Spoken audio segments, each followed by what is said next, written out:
So much happens in the last 200 pages of this book that like it's unputdownable. Crushes me, but also gives me life at the same time. Now we're getting into the part of the book that usually devastates me, like sob cry.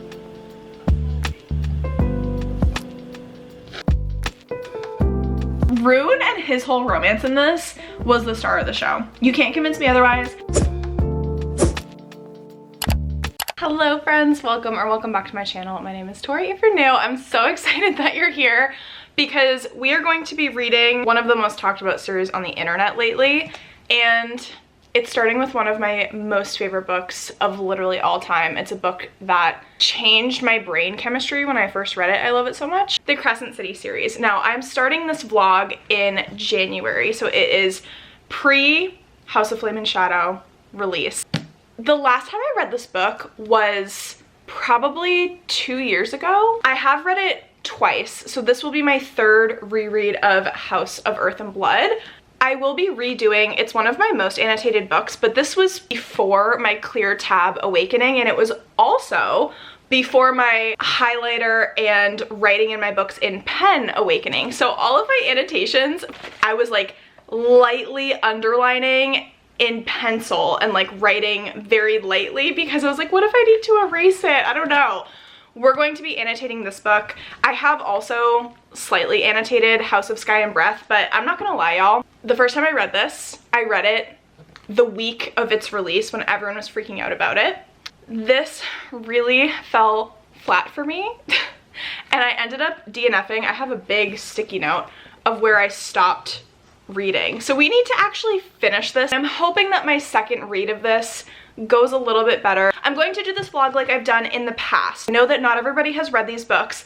I'm going to have spoiler sections for each of these books towards the end of the vlog. You will have a big warning before we start to get into spoilers for these books. I will keep my thoughts and updates in the spoiler-free section fairly general. I will be going into like some details of the book, but nothing that's going to be plot spoilery. I hope that you're excited. If you are, please be sure to give this video a big thumbs up, subscribe to my channel, and let's get started with House of Earth and Blood.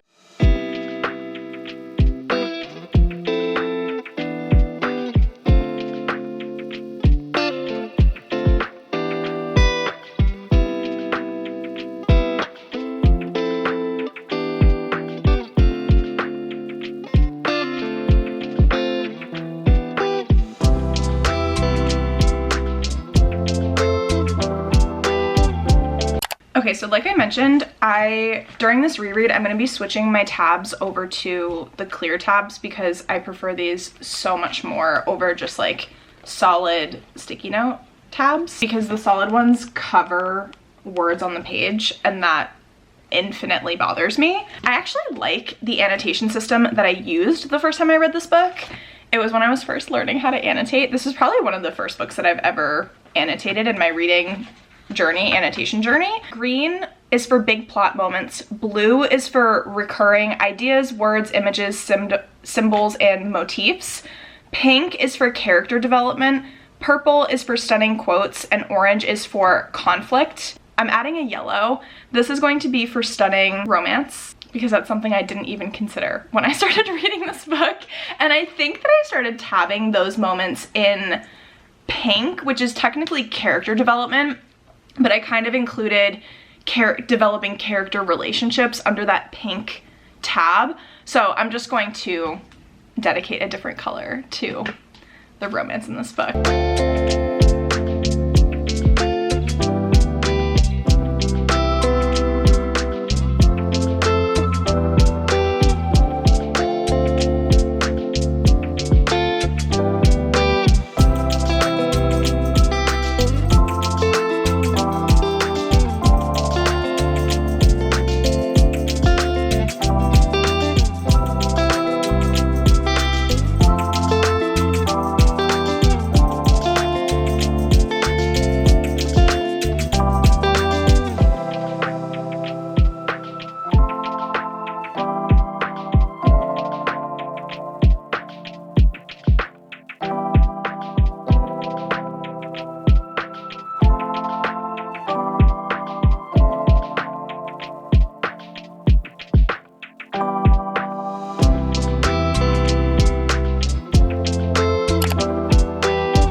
days since I've last updated. It feels like much longer than that though, because I am now on page 410 of House of Earth and Blood, and I still haven't given y'all an update. So I'm like basically halfway through this book. None of my feelings have changed. My third read of this book, I'm still absolutely freaking loving it. I'm really happy that I decided to do a reread of this as well, because it's been so long. And it's really nice to just like refresh who is in what house. It's making me really excited because Jessica and Fury are in House of Flame and Shadow, so I'm really hoping that with the third book we'll be able to see and learn more about those characters, because they're so mysterious in books 1 and 2 that, oh my gosh, I'm just so excited. This is what's making me scared, because this is the book. Like, I fell in love with Bryce. Bryce is probably my favorite female lead character. Like, Bryce and Nesta are neck and neck with each other. Oh my gosh, but Bryce is just, I love her so much. I think that she is perfection. Her and Hunt in this book are incredible, in all capital letters. Like, they're just so good, and it's making me upsetty spaghetti, because I just remember being so, I'm trying to keep this very vague, I remember being so disappointed in Sky and Breath. Bryce and Hunt, it's just not the same, and it never will be the same. The only other thoughts, feelings, emotions that I have for this right now is I love the way that Sarah J Maas writes female friendships. Honestly, friendships in general, because Bryce and Hunt and how their relationship develops, and they're definitely like friends first. The way that they joke around and tease each other and like help each other through difficult situations, ugh, I literally die.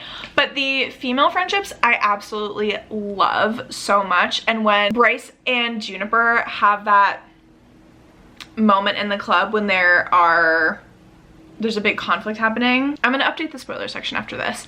It is just my heart. I'll stop gushing about this book now. I will try to check in before I just finish it. It was not my intention to update like halfway through the book. I'm just flying through it. And I did get the audiobook this time. I've never listened to the audiobook before, but I love the narrator. She's doing such a good job. And when she's narrating the Viper Queen and her like S's that she does, because the Viper Queen is very serpentine, oh my gosh, I was laughing and loving. Hello besties. I'm now on page 543. I've done a lot of reading today.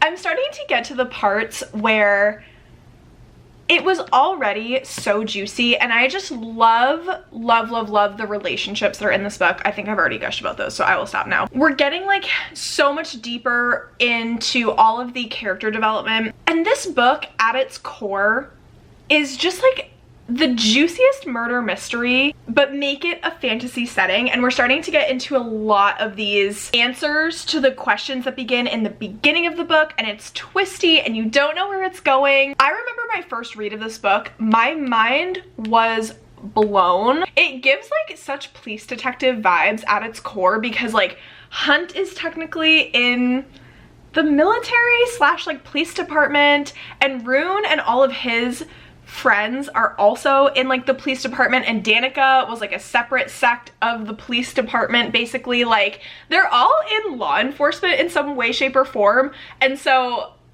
just the vibes of this is incredible. I remember it being such, I think for me, such a dramatic shift from the feeling of this book, because of the detective law enforcement vibes, the murder mystery vibes, to Sky and Breath is like a completely different vibe. I love when the otters get introduced in this book. They're so fun. I feel like I've been highlighting a lot of blue. My blue tabs are for symbols that continuously pop up throughout the story, and some of the symbols in this book, like the 7 gateways that are like all around the city, I'm like, gateways? That's a very intriguing symbol. Also, Memento Mori is brought up so many times, and I'm so curious because I feel like we don't get an answer. Well, we don't get an answer to a lot of these like symbols. I think in this book it's something that's definitely being built upon, but Memento Mori is brought up so many different times. It's above the archway, I think to the Viper Queen's territory. I can't remember if it's that or the Bone Quarter, but I think it's the Viper Queen's territory. There's Memento Mori, and it's brought up so many times. It's on other things. I'm trying to keep this vague. The symbol of 7, like 7 comes up so many times, and it's known as like the holy number, but it's also known as like the not holy number. So many incredible quotes too that I've underlined, and like not even, I use purple as like, oh my gosh, stunning quotes, but I literally have entire pages just highlighted in purple. I think that is my update for now. I'm going to update the spoiler section because so many juicy things have happened. With what I have left, it doesn't look like a lot because the pages in this book are really thin, but it is kind of a lot. I still have a little over 200 pages left, but so much happens in the last 200 pages of this book that like it's unput downable. But I feel like I might be able to finish this by tomorrow and then start Sky and Breath. Also, tomorrow is release day officially for House of Flame and Shadow. We're gonna go to Walmart and try to fight our way through to get the exclusive edition. Thoughts and prayers, friends, thoughts and prayers.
I'm officially in the last 120 pages of this book. If you're wondering why I'm reading this with the dust jacket on, it's because my copy of this book is kind of dirty.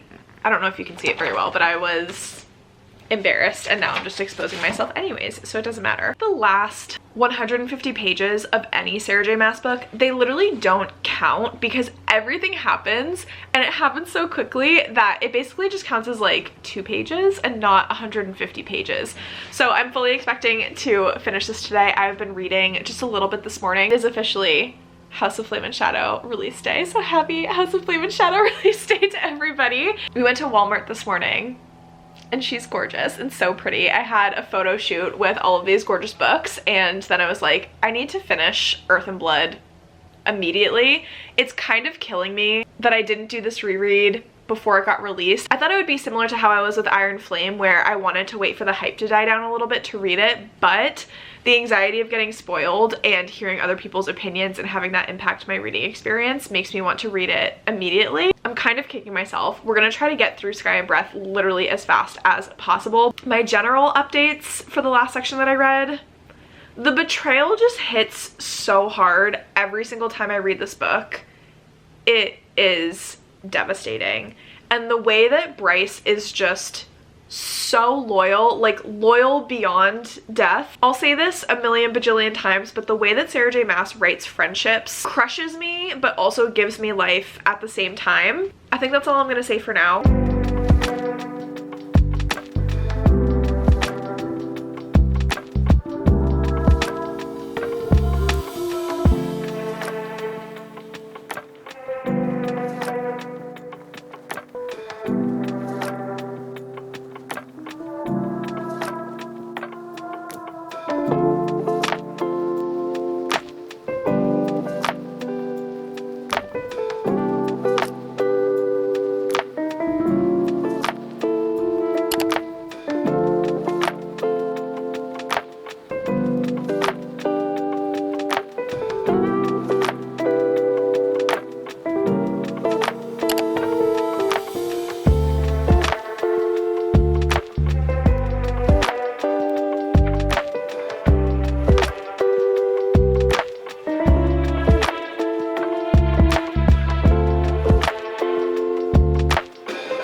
even know why I bothered to put mascara on this morning when I knew that I was going to be finishing this book. Oh my god. There's no book that makes me just sob cry as much as this book does. It is so... It's the best 200 pages at the end that like I've ever read in my entire life. I had intended to finish this yesterday and then I didn't have any time to read. So we finished this morning. I am planning on jumping right into Sky and Breath. I've never been more excited. Especially like there's so many little details that at the end that every time I read this book, I feel like I pick up on more and more. Trying to keep this as broad as possible, there are so many connections in this book to other worlds that the first time I read this, I can't believe that I didn't like pick up on them. I remember reading A Court of Silver Flames and thinking, this is her magnum opus. This is it. Like, it's so beautiful and wonderful. And then I read this and I was like, I'm eating my words. And who knows? Maybe when I read this beauty, I'm going to say, I take it back. This is her new magnum opus. We're going to update our bullet journal spread. I'm going to carry over the same annotation key into Sky and Breath. My goal for today is to, how many pages do I have to read? My goal pages that I need to read every day in this book is 134. So I will check in after I have started this beauty.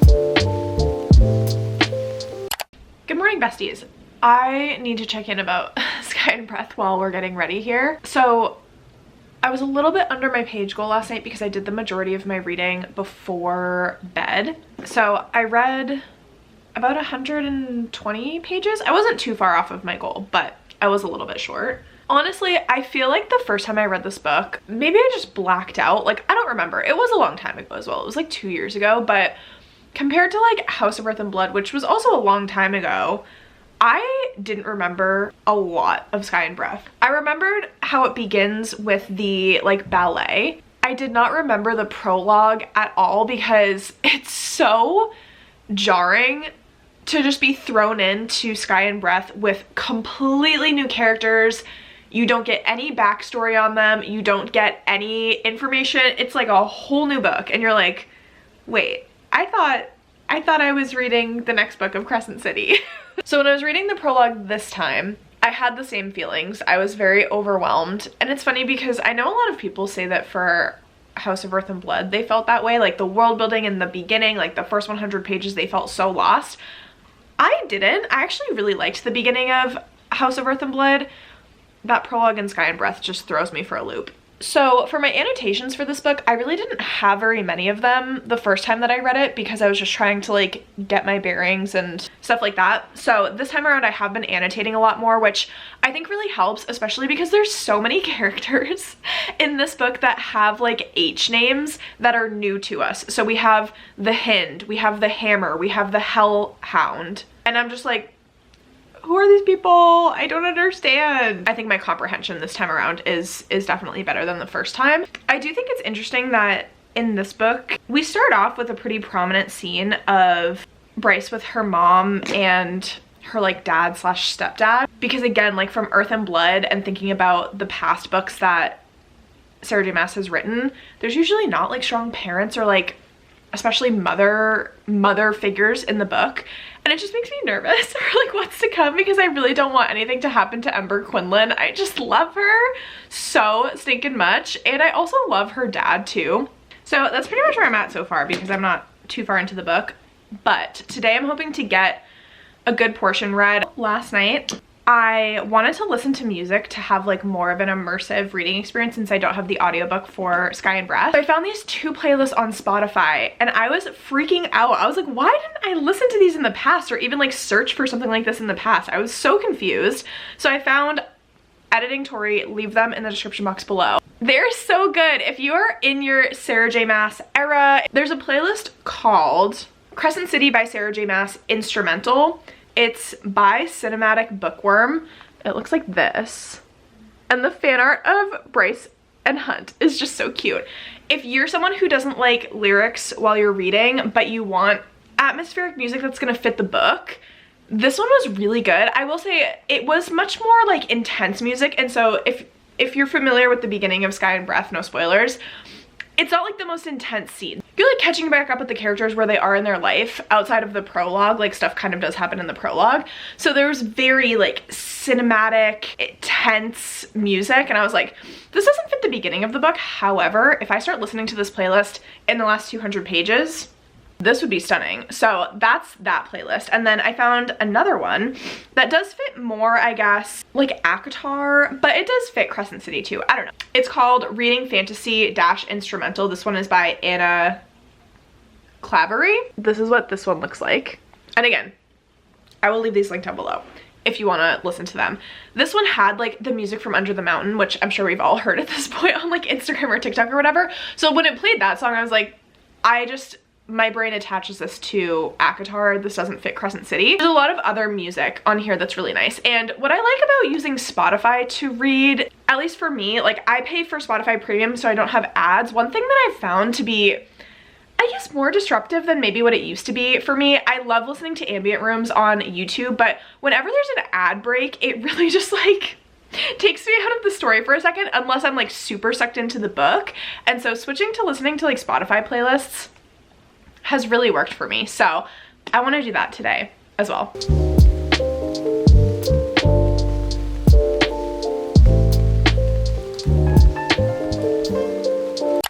Y'all, I just finished reading chapter 15 in Sky and Breath, and Adis makes his reappearance and he just pops off. He's like, you wanted the info? Here it is. I'm still processing because he dropped so much. Honestly, it was like reading the chapter for the first time. I did not remember any of those details. I was highlighting just entire pages of information because I don't know if you would call it world building, because it was like a lot of history and then making a lot of connections and like two pretty big plot twists.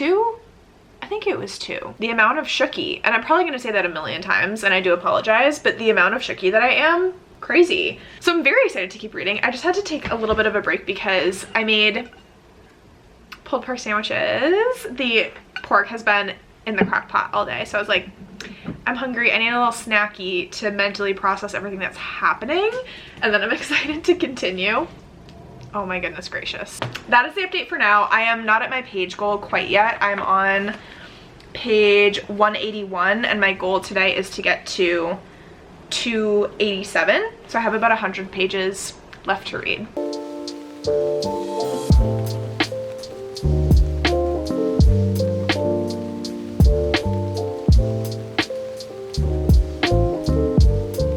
I have quite an update to give actually, because I am now on page 556, so it's been a little bit since I have given an update on this book, but the past couple days I've read some big chunks.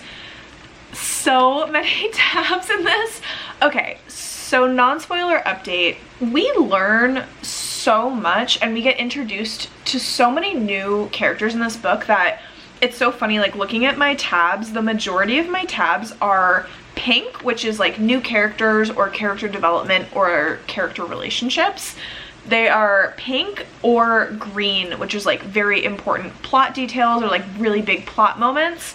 So it's just not going to show up very well no matter what I do. Just the sheer amount of new characters that we get introduced to in this book, which is wild because House of Earth and Blood also has a massive cast of characters, and I think that's why the first time I read this, I feel like I was getting so lost and there were so many new characters that I didn't have as close of an attachment to. I just wasn't in it as much, but I'm so happy to say that my reread of this is going so much better. I will say the middle is dragging for me. Like there's a lot going on.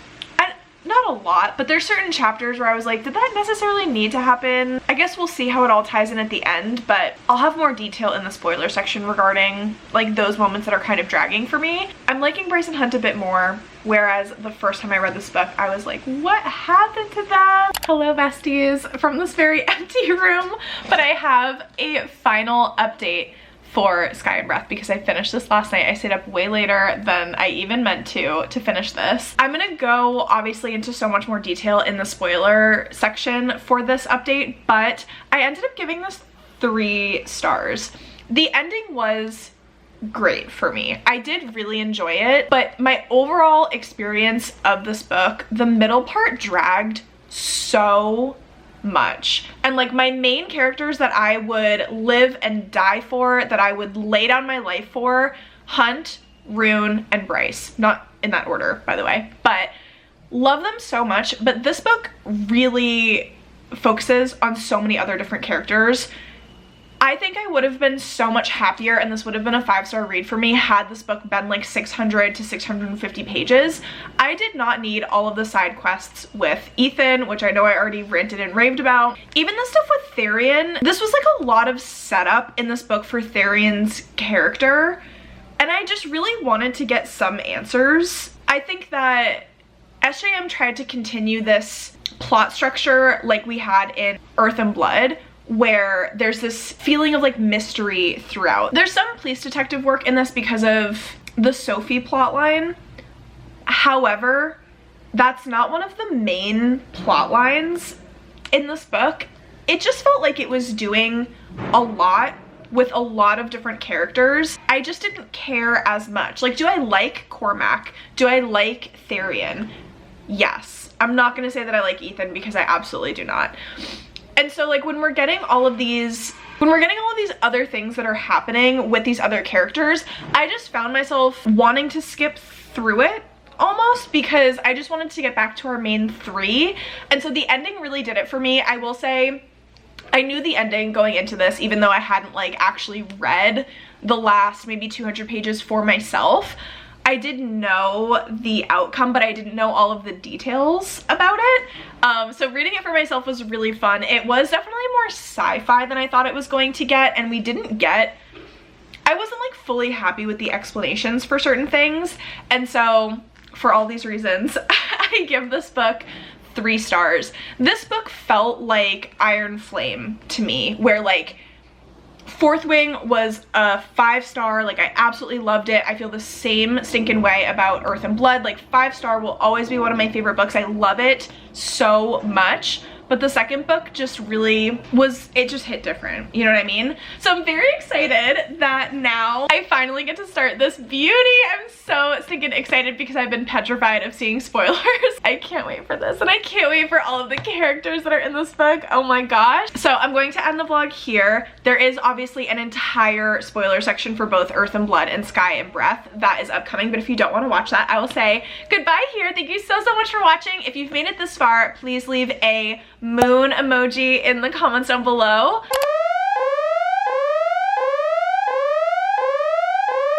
Okay, spoiler section update on House of Earth and Blood. I think this is the first spoiler section update. So many thoughts, feelings, emotions. Re-experiencing Danica's death this time, I think I've finally gotten to the point where I'm not going to like sob over it on round 3. But oh my gosh, it's so devastating. The way that Sarah J Maas wrote Bryce's pain and how she's like grieving, and how her and Hunt kind of like bond over their grief because they've both been through such traumatic experiences. Oh my gosh. I'm also feeling like I'm not a huge theory girly. Like a lot of the big brained Sarah J Maas theories that the SJM community has put together, first of all, my brain could never. Second of all, I do my best to keep up, but I get to a point where I'm like, yes, there's all of these theories and things like that, but I can't wait to just like read the book to like know what happens. There's a couple theories that I saw on TikTok recently that was like, there's a 7th Asteri that's spoken about, and there's only 6 in the book, and that was a good reminder. Like there's so many little details in this book that I'm like, wow, I'm really glad that I reread this before going into Flame and Shadow. I saw theories that Bryce is the 7th Astari. I saw a theory that Amryn is the 7th Astari, which I think is such a good one. So I'm super curious to find out more about that. I'm also curious to learn more about the Princess of Hell. There's also so many references to like all of the Starborn magic and things like that, but that has to be Rhys. Like, I cannot wait to see what happens. I cannot stinking wait for Rune to have that connection, like, and just find out what's going on. Oh my gosh. Rereading this is just making me so excited for the future. You know what I mean? I re-experienced the Jelly Jubilee chapter and it was like better than what I remembered, and now I have been frantically scouring Etsy and the internet because I just want like a Jelly Jubilee like sweatshirt or a shirt or something because I think it would be so cute. I think those are all the thoughts and feelings so far right now. Okay, spoiler section for the last chunk that I read because so much happens and you get so many answers to this whole murder mystery and like all of these things that are going on that I remember when I first read this book, I was so shooky to my core. Like, my brain could not handle what was happening. Adis is one of my most intriguing characters, like top 3 characters that I need to learn more about or I will perish. Adis, love him, and I have like the things that I need to talk about. Jessica and Fury, which I think I already mentioned them because they're in House of Flame and Shadow. When she calls upon Adis with the obsidian salt that they purchased in the like black market, basically, they summon Adis. Hunt is just like, literally, what the actual fuck are you doing? Prince of the Chasm, which is the 5th level of hell, she summons him. And the fact that they have like history and Adis just like showed up when she was younger, when she was like 13, after she had her oracle reading, and he was like, the oracle didn't see, but I saw. And he was like, you have to make the drop.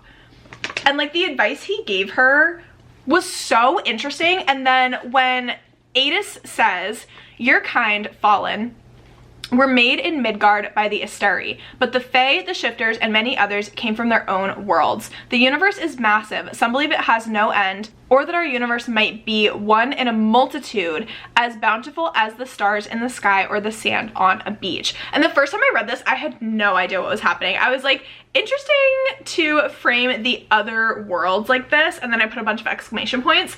But Adis is just dropping the fact that like, there's the other SJM worlds that are out there. When Adis is like, make the drop, Bryce Quinlan, he flickered, and find me when you were done. The oracle did not see it, but I did, which I just said. It's on page 448. Exhaustion weighed her eyelids so heavy she could barely raise them. Eyes like the sky before dawn pinned her on the spot. What blinds an oracle, Bryce Quinlan? Her mouth formed a word, but sleep tugged her back into its embrace. The cat's blue eyes simmered. What blinds an oracle? She fought to keep her eyes open at the question, the urgency. You know, she tried to say. The Autumn King's only daughter, thrown out like rubbish. The cat had either guessed it at the temple all those years ago or followed her home to confirm whose villa she had tried to enter. He'll kill me if he knows. The cat licked a paw, then make the drop. She tried to speak again. Sleep held her firm, but she finally managed. And what then? The cat's whiskers twitched. I told you, come find me. Why? So we can finish this.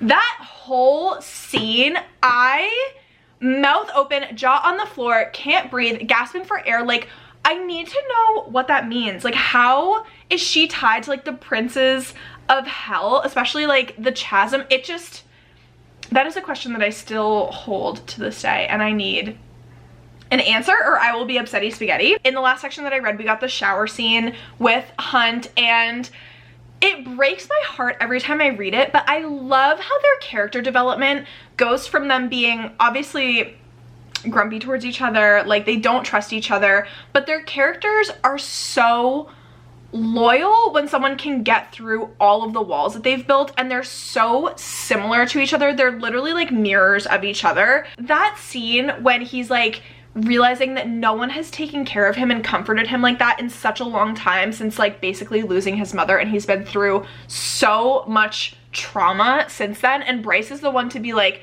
I'm not afraid of you, I'm not scared of like the Umbra Mortis, you're a person and I'm gonna treat you like a person.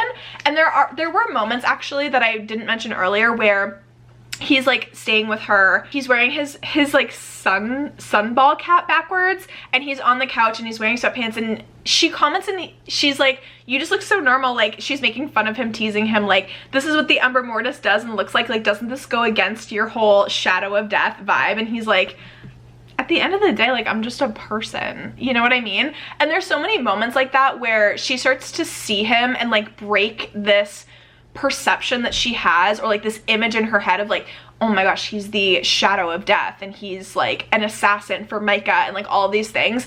And it helps her to realize he's just a person and no one treats him like that, and how shitty that must be. That moment between them, or I guess not one moment, but all of those little moments between Bryce and Hunt steal my heart every single time I read them, because it's done so well. And then also, I find it very interesting that Bryce and her mother have such a close relationship in this book, because I was thinking about the Archeron sisters, right? Their mom died when they were really young. They never had that mother figure in their life.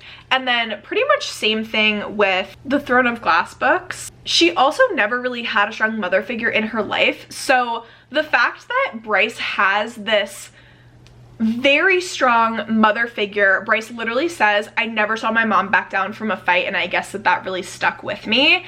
I love it, because she writes such strong female characters, and I just thought about it in this read, how her mother gets so like highlighted in this book through so many different moments where her mom's like, I want to come visit you, we're gonna FaceTime, who's staying with you, why did you call Hunt Athalar Athy, like what is he doing staying with you? And they have this whole conversation, and I'm like, this is so different than any of the other series. Like, it's always close friendships that feel like family, very found family, but it's rare to get a mother figure. So absolutely love that. That was pretty much just the chapter that I read, was the FaceTime call with like Hunt and Bryce and her parents, which is so fun. I'm in a very good place. I feel like I'm on a high, and it's just gonna continue. So hopefully this high carries through Sky and Breath, and it's gonna be a different experience second time around. Very quick spoiler section update, because I have 120 pages left of this book.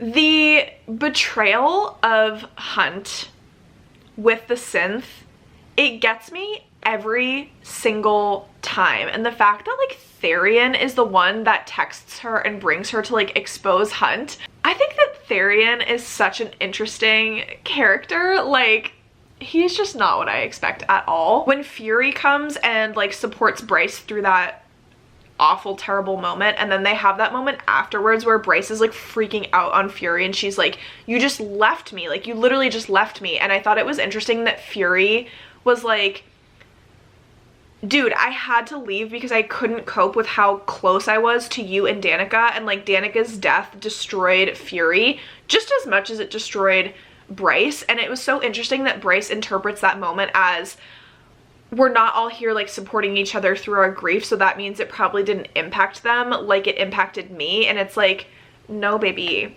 everyone deals with grief in different ways. And Fury, Bryce has had moments like this too, where she cut Rune out of her life because she was so scared of the level of attachment that she had to him, that she was like, if anything ever happened to him, I would be devastated, so I'd rather just not have a relationship. That's exactly what Fury did. Like, so many of these situations, and I guess these people mirror each other, but they just like don't see it in the moment. But as the reader, as this like bird's eye view of everything that's going on, we see like what happened.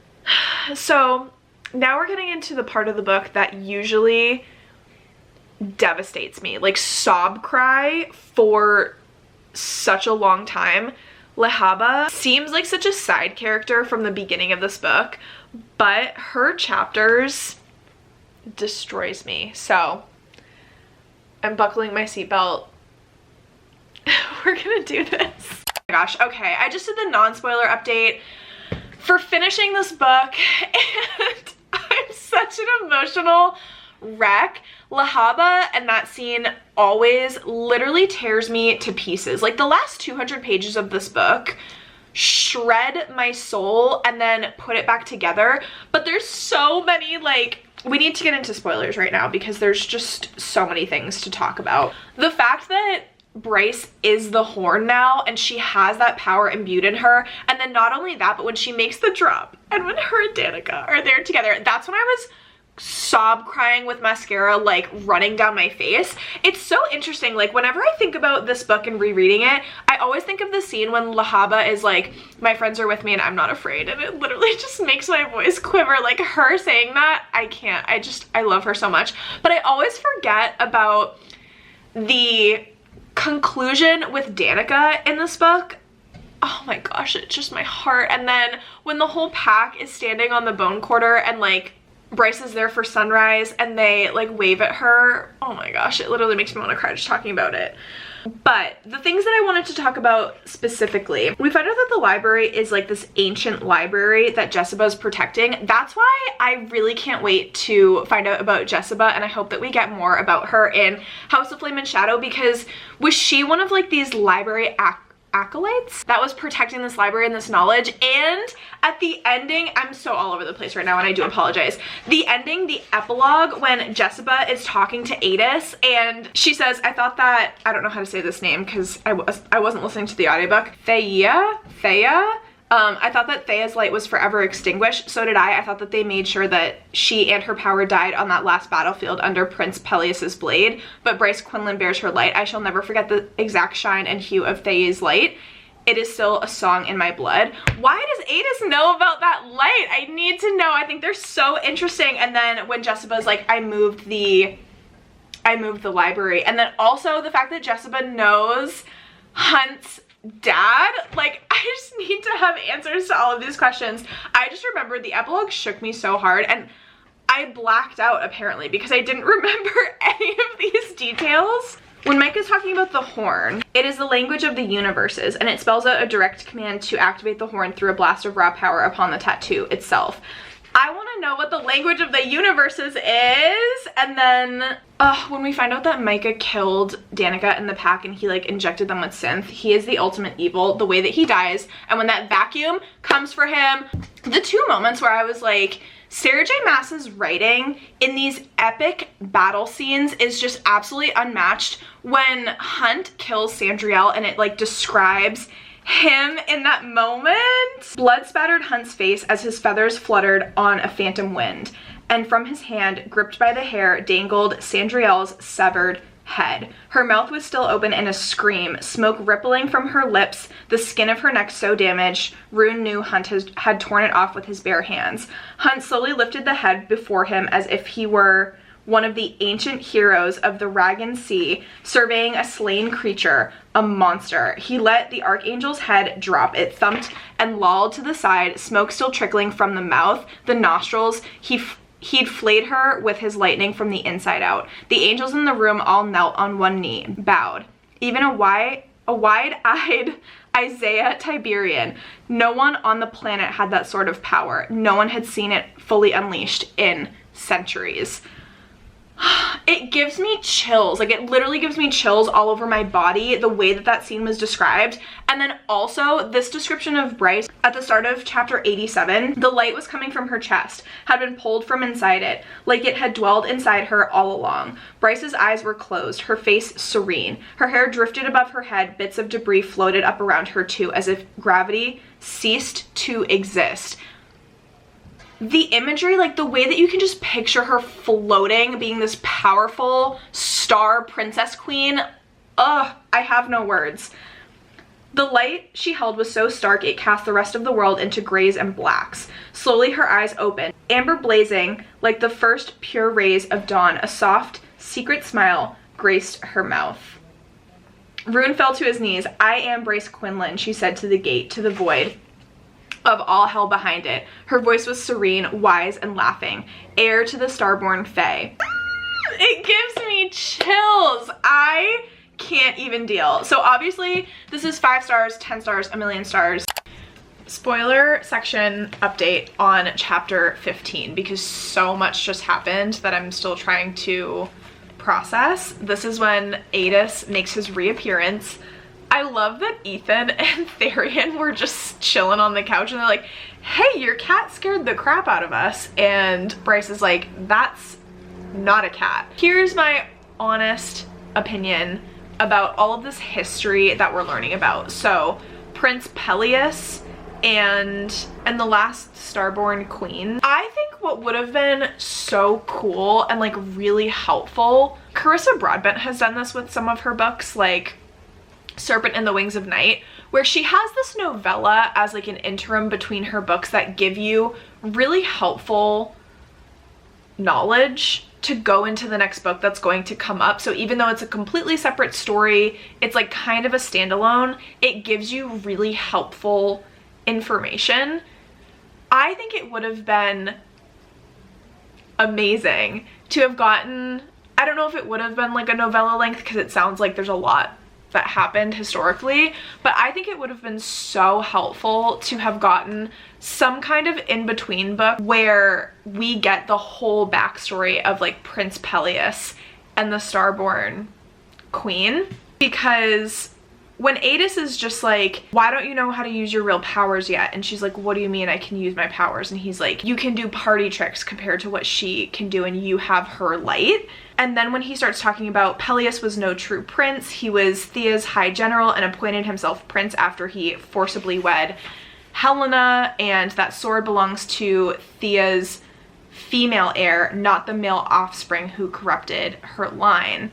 Your celebrated Prince Peleus, the so-called first starborn prince, was an imposter. Like all of these things, I feel like it would have been so helpful to have a lot more of that backstory. This one chapter was such a massive dump of both history with all of that going on, and obviously we got little snippets of them in the first book, so it's not like we completely don't know who these people are. We definitely do, but he drops massive hints about, you know, you worked in this library, why didn't you take advantage of it? Like, why don't you know any of this history? You literally were protecting that library for years. And he really starts to push and prod at them, saying, what was this world before the Asteri? Ancient humans and their gods dwelled here. I've heard the ruins of their civilization are beneath the sea. Where did the Asteri come from? Where did the Fae or the Shifters or the angels come from? They just like move on from that.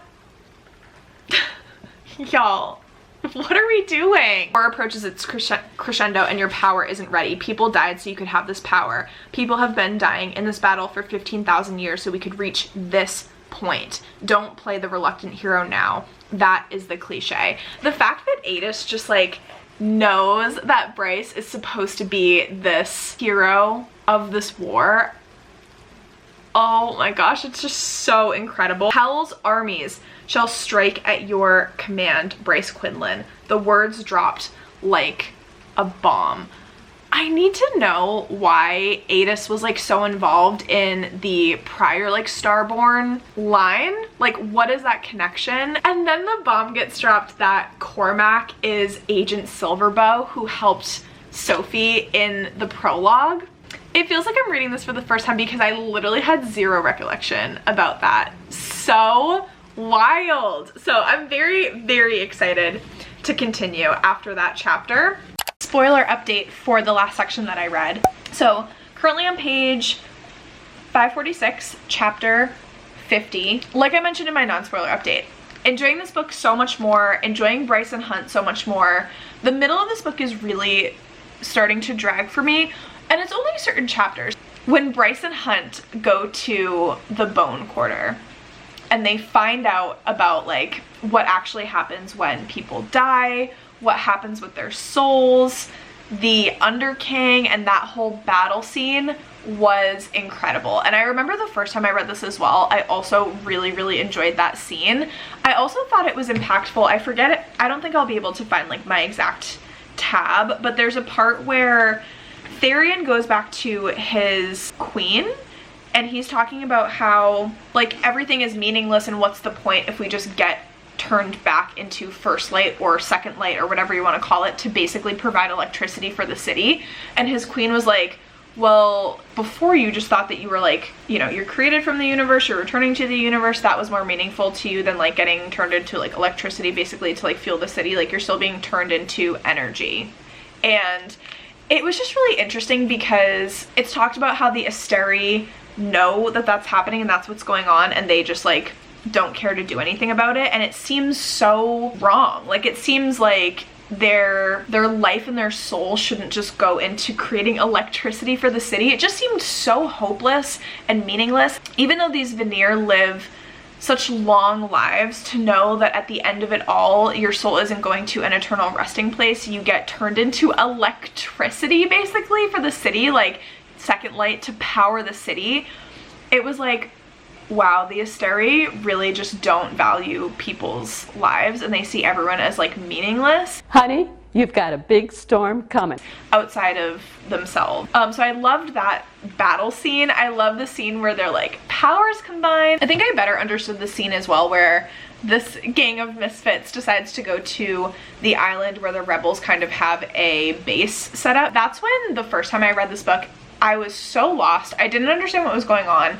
I didn't like the squid submarine, and I just thought it was so odd. And then the whole thing that happens with Bryce and Hunt, because that's their first official sex scene, and the first time I read this was like, I can't do this anymore. I don't know if I like it. I understood it a lot better. Like my comprehension, I actually understood the importance of them going to that rebel cave base and blowing up all of the stuff because Pippa is evil, and like what she was intending to do with it was crazy.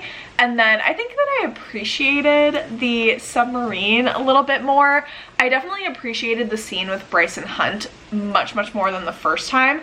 I guess like my issue with it the first time was that Hunt is such like a strong character and he has his own personality. Him and Bryce are very like independent of each other in the first book. In that moment when Hunt just turns into this, like he went into this primal state because him and Bryce are officially mates in this one, and his mate was threatened, and so he like went into the state where he was like completely just lightning and he was gonna freak out and like he couldn't calm down. I didn't love that it got so animalistic where he wasn't functioning as a person anymore and he couldn't like calm himself down, and Bryce had to be like, okay, come here, like we're gonna like have sex for the first time and this will like get your energy out and you'll realize that like we're safe and whatever. It still isn't like my favorite scene of all time, but I saw the intention behind it, I think, a little bit more. Scenes that I'm like, okay, let's just like get to the main point of things. Like, what are we continuously doing? Ethan in the middle of this book just like drags out the entire book for me. His like epiphany of how like guilty he felt about being secretly in love with Bryce when like his brother was in love with Bryce. I was like, can we just not? Like, we understand literally every man in this book is in love with Bryce, and as they should be, because I love her and she's a queen. With Ethan having that whole like revelation and then having to like move on from her because he's like, oh, like her and Hunt are mates and I need to just like get past this. I was like, Ethan, like I just don't care. Like I just don't care. Him and all of his sunball and how he walks around like the best sunball player even though he doesn't play anymore, and he has his sunball cap on and he's watching sunball, and whenever they're in tense situations he's like reading every player in the scene like a sunball player, and I'm like, please stop focusing on Ethan. Like I really just don't care. I do love Therian, but there's some chapters with him where I'm like, you're not giving us enough detail about him to like really make me super duper care about him. I love that he's like flirty with Bryce as well, and I think that their banter back and forth is really funny. I'm very interested to know about like his relationship with his river queen that he serves and why he's so unhappy. They're such centralized characters in this book, and I'm like, I would so much rather you focus on like Rune and his friends over Therian and Ethan so much. Anyways, talk to you soon, friends. Bestie friendies, I have finished Sky and Breath. I have lots of thoughts that I want to get into in this spoiler-filled final update. So there were so many things that I didn't know about this book. Like I mentioned before, I knew how this book ends. Like I knew that Bryce ended up on the lawn of the townhouse in Prithian, and we had the Akatar gang all there being like, who is this person? And Bryce is like, I don't even speak your language. All of those things. So I knew that ending, but I didn't know all of like the little details leading up. So I had no idea that there was a masquerade ball in this book, and masquerade balls, some of my favorite scenes. I love them because they're so juicy. You know that the drama is about to go down. And when Bryce walks in with Cormac and then she announced that her and Hunt are mates to Celestina and Ephraim, and the Autumn King's reaction to that and Rune's reaction to that when he went over to her afterwards, I'm really proud that you're my sister, I actually screamed out loud. I love them so much. And the tension and anticipation leading up for Rune being able to meet Agent Day, I was on the edge of my seat, and then like it didn't come to fruition and I was like, oh my gosh, what is happening? I also like didn't really know who Agent Day was. I think I did in the back of my mind remember seeing some spoilery fan art for like Lydia, and like I sort of knew, but I just had forgotten about it. Like I just blacked it out. So that was still a really fun reveal for me. I really loved Bryce and Hunt as they moved more towards the end of this book and they're just like obsessed with each other and like banging nonstop. I actually really enjoyed a lot of those scenes. And then when they decide to infiltrate the Asteri palace, very, very tense.